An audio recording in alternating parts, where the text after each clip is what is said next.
Javier, oso litekena da ikastetxean eta institutoan esango zizutela gure lurraldean ez zegoela erromatarren presentziarik.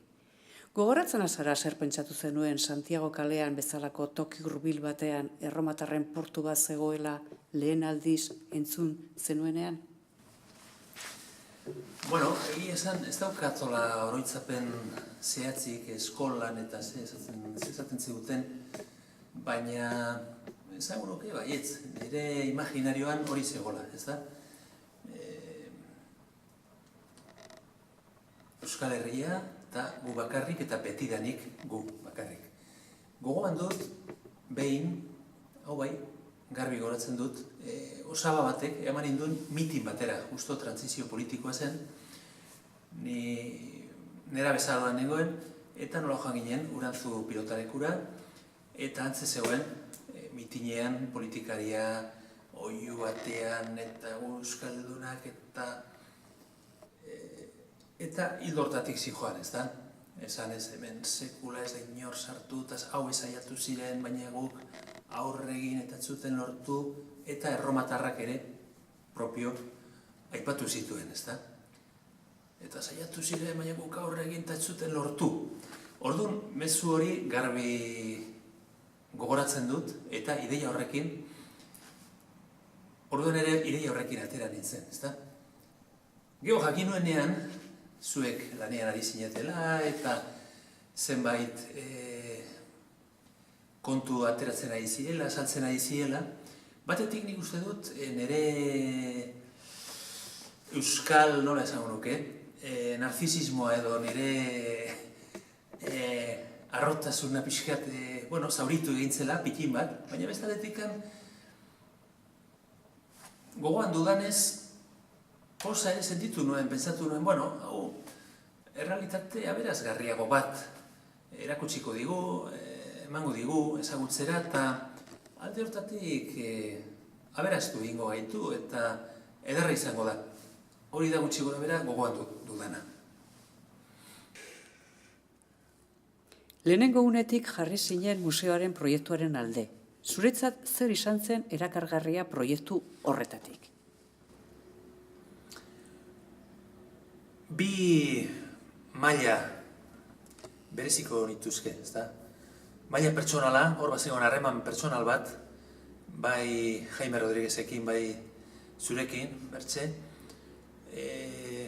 Bide batez aprobetxatuko dut, esateko, leheno esan dudanean buelta eman niola, dudik gabe buelta eman nion, ze irunero aldizkarian martxan jarri, eta elkarrizketa, lehenbiziko elkarrizketetako bat izan zen, zuekin, zuen lanaren berri eman zen ezaten, eta bar, ez? Orduan, harreman hori pertsonala zegoen, eta hori badakigu, adin batean gaudenok badakigu, faktore pertsonala beti ere garrantzitsua izaten dela. Eta gero bezaldetikan, iruditu zen lagungarria izan zitekela, bai Irun hiriarentzat eta baita errealitatea gure benetako egia ezagutze aldera, ezta? Eta niri egia, bai filosofian egiaren defendatzaileak izan direnak, hor Nietzsche bat aipa dezakegu, edo pinturan,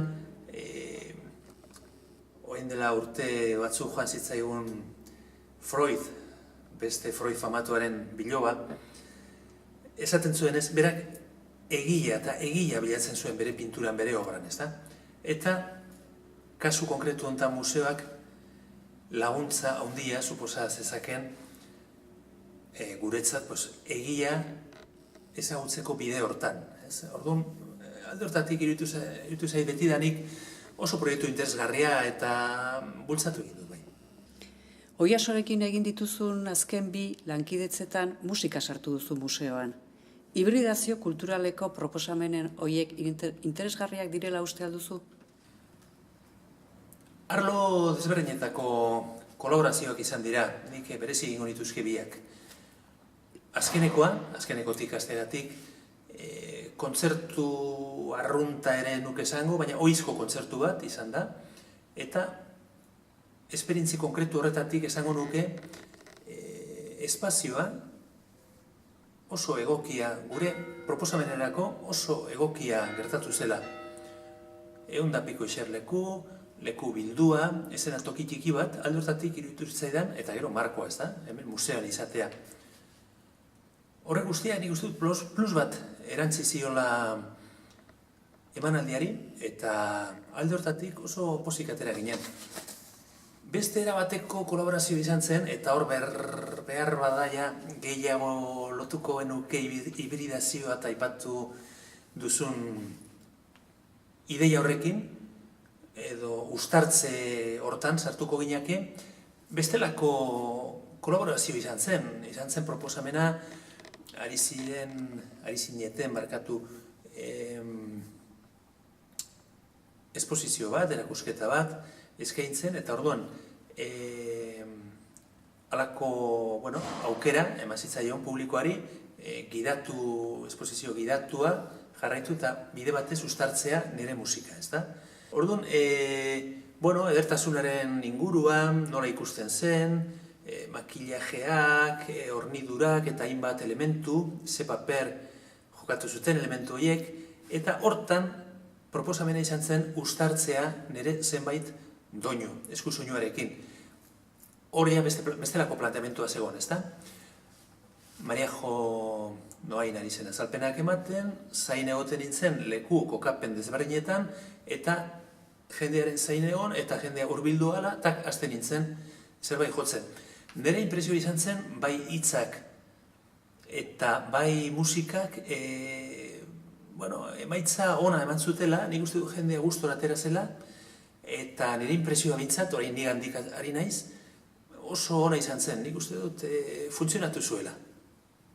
Dudarik gabe, funtzionatu zuen. Nik ala uste dut, eta jendea gainera, gero, ginen izketan, eta kafetegian, eta jende oso posti zegoen.